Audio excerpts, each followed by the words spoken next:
What's up, road trippers? We're here in Tom's River with the man himself, longtime lightweight champion, current featherweight contender, Mr. Frankie Edgar, in this awesome house.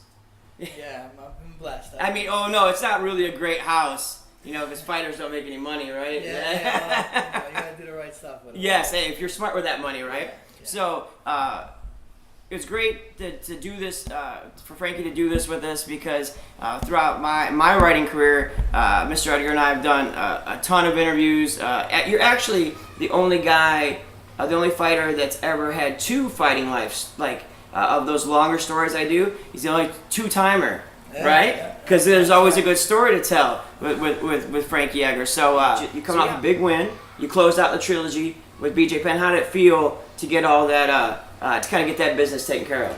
Yeah, it was good. Kind of got, I thought I was done with him the first time in the two fights, and then I got dragged right back in. The opportunity to do the show was enticing, and that's kind of why I think I jumped to that opportunity. But it's good to have BJ behind me, and just look forward to my main goal, and that's being champion again. Now you get to prepare for Cub Swanson, and it's kind of like you have prepared for one same batch of guys for years, like it's got to be motivating to be like, I get somebody new, something completely different to train for. Yeah, absolutely. I think I did, I had 2 in a row with BJ, then 2 in a row with Gray, then 2 in a row with Benson, yep. And then I had one in between with Oliveira, and then back to BJ. So it's nice to have a clean slate in front of me. And what was it like to put? I mean, the first fight with BJ was close, where you won the title. Second fight was dominant, and then the third fight you closed him out. Like, how did it feel to like not only close out the trilogy, but put such a definitive stamp on a fight like that? Yeah, that was my main goal when I was going into that fight. I wanted to get the stoppage. BJ's never really been stopped. I mean, he didn't answer the bell in one fight, but other than that, he's never been stopped, even up at 170. So, for me to do that, okay, a little feather on my cap. I got a ton of respect for BJ. People were talking about you retiring him and this and that, and that wasn't my objective. I just wanted to go there and just have a great performance. Well, also, when we walked up, you have to know, because the whole New Jersey gangster Sopranos thing, we pull up, and Frankie's like talking to the landscaper over here. He's got you're like a quarterback out here, like running these projects. But from what I pick up, that's Mrs. Edgar. Is the one, right? She's the boss. if we have the godfather, she's the godfather. Yeah, that's right. The woman behind it all. Well, it's and also if you follow this man much, that his shoe game's always nice. I mean, except that one time I was giving you grief because they were rocking boat shoes. But they were polos. They were polos, so it's not front, Yeah, and that's what you said too. Like, but they're polo. So look, he's even lounging. Yeah, got some nice Air Max, Air Max. Yeah, well, and I see, and you represent Gold Chain. That's coming back. I'm telling you. Yeah, well, I mean, never left for us Jersey folks. You heard it. Unless you're Dan and Jim Miller. Yeah, you hear that? You hear that? Well, it's funny because when Frankie and I started talking, it's 1.5 hours from where we were at in Sparta to where we're at here. It's like you went into two different worlds. Yeah, where Jimmy and Dan are from, it's kind of like, to me, it's more like Pennsylvania. And you come down here as a shore. It's, suburban, but, real short town, too. Yeah. And for those who don't know, you said the shore is just like, you're right here. Yeah, I mean, you can hit water, like, in 5 minutes, but, you want to hit the beach, like a 15-minute ride. So it's, it's nice growing up right next to the beach my whole life. And switching back to fighting real quick, 155. When you won that title, it was funny. Like, and nobody really talks about it much, but people for the longest time were like, BJ Penn, 155 can't exist without BJ Penn because he was the greatest lightweight in the world, right? That's why I think after you beat him at 112, but I think the real moment for this division was the second and third fight with Gray Maynard, because you guys put on that show in Las Vegas that made everybody sit up and be like, wait a minute, 155 is going to be, there's something here. And then 136 where you got the knockout, after that it was like it took off. I mean, I know you're modest, but can you do you feel like that was a pivotal series for like that division? Because I mean, that was, let's be honest, 8 years before they just said, well, we can't do 55 anymore. Yeah, I know. When I first got into the sport, there wasn't a 55-pound division. I thought I was going to go to Japan to fight. and obviously came about. And BJ was the Michael Jordan, of that division. And when he retired, like you said, everyone thought the division or when he got the throne, the division wouldn't be as popular. But you're seeing it now. I felt that kind of maybe carried it a little bit away, and now you got guys like Benson and Pettis and Khabib and all these other guys that are going to keep running with the division. And it's always going to be a stacked division. One kid that I really dig, and I know he's a buddy of yours, but a lot of people haven't really come around him yet, is Marlon Moraes. Marlon's a stud, man. He is. He trains all his camps here. He's been training with us for over 2 years now. Him and Edson Barboza, and he's got all the tools in the world to be a UFC champion in the future. And I think we're going to see him in the UFC in the near future. Let me ask you, when you see him, does your day just get better? Because he's the happiest guy I've ever seen. He's such a good guy. He's fun to be around. He's got a little high pitched voice. Yeah, a little bit. It's all positive. Yeah, he says "man" a lot too. That's a Brazilian thing. Oh yeah. Hey man, I'm in a good mood, man. So and then you just mentioned Barboza. I imagine how your legs you learn to deal with kicks pretty quickly. And, thankfully they don't try to cut my legs off too often. They're a little nice to me in the gym, which is nice because I need to walk around every day. But they've been phenomenal tools, for me, and I think I've been an asset to them as well. Yeah, I mean, if you look at I was thinking about this the other day, when you look at footwork, because as the game evolves, you have yourself, Dominic Cruz.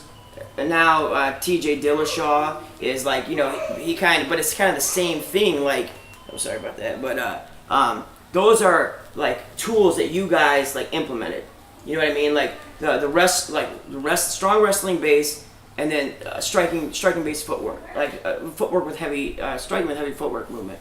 Yeah, I mean, if I'm going to give anybody, it's my coach Mark Henry. Yep. I mean, he's the one that instills that in me since first I was really the first guy he coached, believe it or not. Yeah. He didn't coach boxing or MMA or anything, and I feel like, me and him together kind of just came up, and he became such a good coach and turned me such a good fighter, and it's that footwork that he instilled in me. And now, he, pretty much you watch any of our guys fight, they're always like, wow, he moves a lot like you. I'm like, well, that's because of our coach Mark. Yeah. And I have to ask you about this fight you have coming up with Cub Swanson. I mean, you're right there. Like we were saying before we went on camera, Frankie just kind of has this natural. Wherever there's gold, you kind of get there. You're always right there, or you're either a champion on your way back to trying to get that belt back. So you're right there again. I imagine that's where you want to be. Yeah, I mean, I get into the sport to be the best. I don't want to be second best, and I know it's not always easy. You can't fight for a title all the time, and obviously, if you're the champion, you can, but. I had some hiccups throughout the career, but I always do feel like I'm in striking distance, and a win over Cub is, I think I should get the next title shot. Yeah, well, let me ask you about that. I'm not trying to stir anything up, but McGregor at 178, and the MMA community is the one who's saying the winner of Swanson versus Edgar should get that. I mean, I know there's nothing you can really do about it. All you can do is go out, fight, and win, but it's got to kind of rub it a little bit, Yeah, at first I was a little upset about it, Yeah. But really, I mean, my focus needs to be Cub. Yeah. I can't even think about what's in the future, because if I don't take care of this obstacle, I'll never even get there. But that said, I feel me and Cub should be the next in line. And I'm not one of those guys that say McGregor's not good and this and that. I do. I think he's good. I think he's legit. He could be. I still think there's some areas we haven't seen him in, but. He's everybody that's put up against him. He's handled them pretty easily. So, and really, it is an entertainment sport, and he entertains, and he makes you laugh. He entertains. Either you want to see. Does he make you laugh? He does at times. He really does. I mean, I'll be real. I'm a realist, and me naturally, maybe I'm not the best talker and the best promoter. Yeah, you do all right. I do okay. I'd rather just let my actions speak for themselves at times. I know Dana said if Aldo beats Mendez, he might be getting the next shot, and so be it if that's the case. But don't you think think about that? Don't you think that's kind of that's appropriate? That was worded a special way. Yeah. Because if Mendez wins, then it's open field. Yeah, because I don't think they want to put him to see a wrestler too quick. You know what I mean? I do. I do think. for a promoter, Yep. as in Dana, the best bet is to give McGregor the title shot right away. Yeah. I mean, I don't want to say it. I shouldn't say this, but edit that. Yeah. But it's the truth. Why? He has a lot of buzz, and he's going to sell this fight. Yeah. Get him in there before he loses, before that fight can happen. Yeah. Does make sense, but and he says another thing I just had to say. He says, Aldo beat everybody already. He ran through everybody. He didn't run through me. No, he didn't. And I feel like. I outstruck him 3, 4, and 5. And Frankie, you gave him hell, man. That fight could have went my way. It didn't, but it could have, and I would love another chance to make that. Yeah, and see, that's what. The thing is, you're a fighter that whoever you're fighting, because I always see online people are like, people talk about Uriah Faber all the time, like, oh man, and that's the thing is that you've done enough in your career that you're always going to be in an interesting fight because people love to watch you fight, and that's gotta feel pretty good. Yeah, absolutely. I put a lot into this. I don't just train for fights; I train all the time. Yeah. And, I'm always trying to get better, and I do. I think I'm still getting better. I'll be 33 next week, and I still feel like I haven't seen. I feel like there's no ceiling. Yeah, and, that's a good feeling, right? And and I think it's a testament to because I don't stay out of the gym. In this sport you can easily be left behind. Yeah, it's still a new sport. Yeah, and you take a 2-month break, you're 2 months behind the next guy, and I don't want to be that guy. And I also I saw you posted on Score or and Twitter the other day of like one of your first broken noses. Your nose is looking good, man. Yeah, but I don't know if I got knocked back the other way or what, But that thing's taking some heat, hasn't it? It has, yeah. It's I'm a bleeder, man. I think that's maybe cost me some fights too. Yeah. But if I bleed in the gym. It's not like I bleed going for runs sometimes. I've been cursed with, I guess you said. Well, we were talking when we were camping yesterday. I freaked out because I didn't realize that that there was actually black bears in those woods.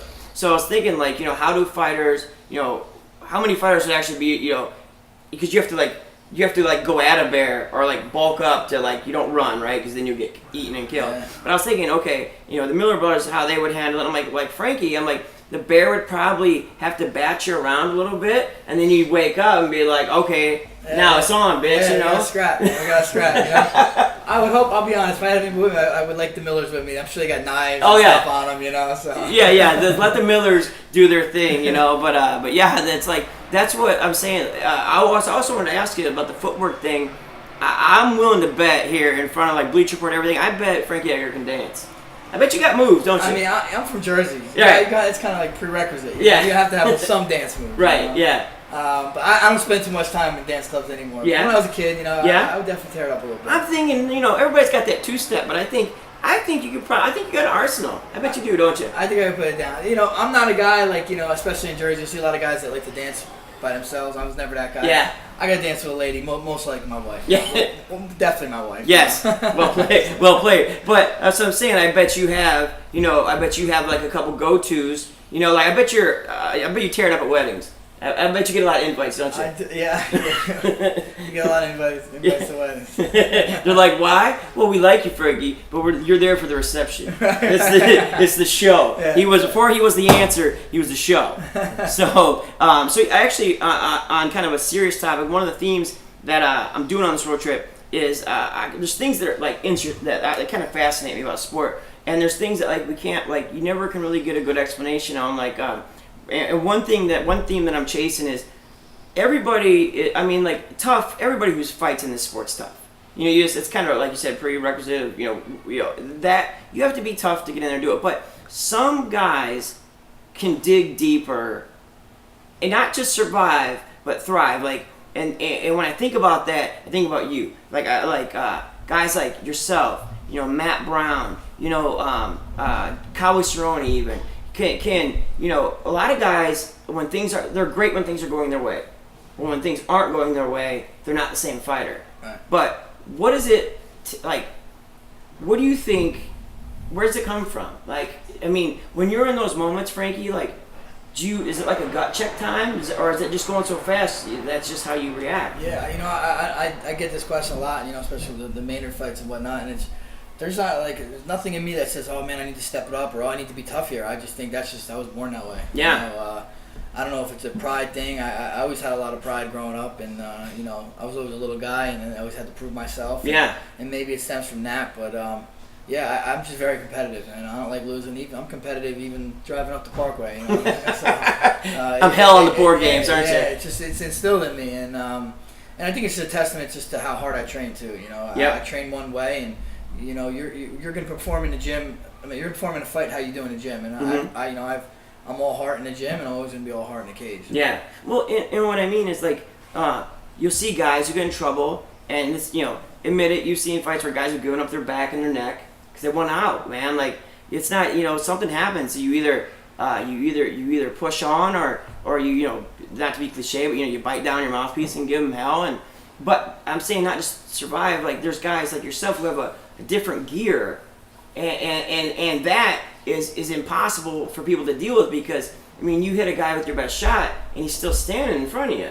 That's got to be pretty, you know. Like, I mean, I bet that's a good. You know, you have that. Yeah, you know? It's nice to have in your back pocket. You know, I don't ever want to think I'm going to go in a fight and say, all right, when I get rocked, it's game time. Yeah, never that. You know. You know, I just it's nice to have, like I said, in my back pocket. I know I'm going to go out my shield every time. Yeah.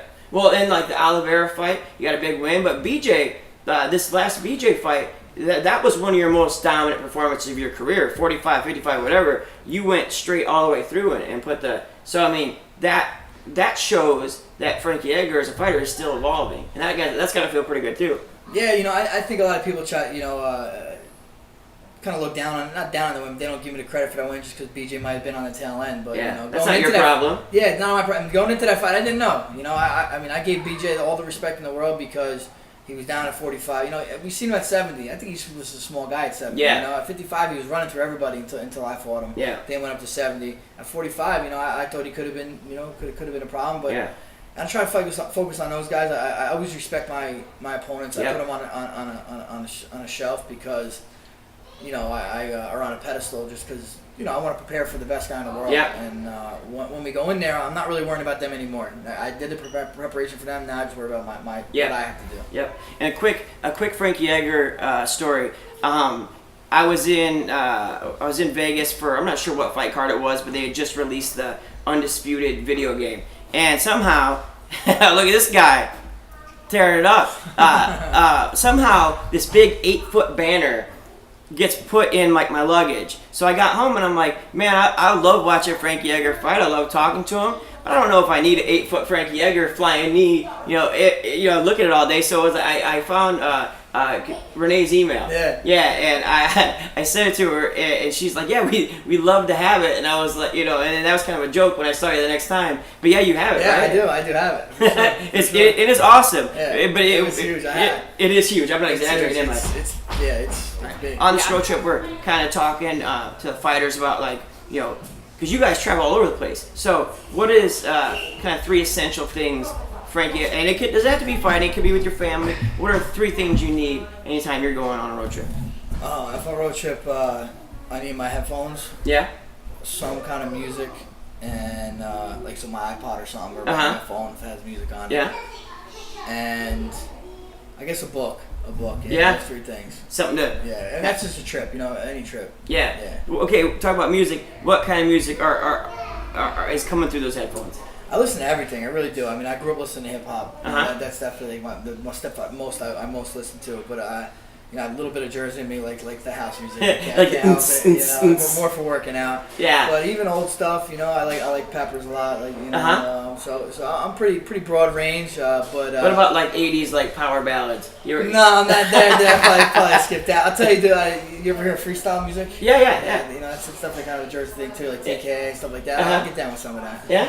He's versatile. Like his footwork. He mixes it up well. So what about like hip hop wise? Everybody knows you come out. Biggie's your walkout song. You have probably one of the most. You're probably one of the signature walkouts that we've ever seen in MMA. Where'd the running come from?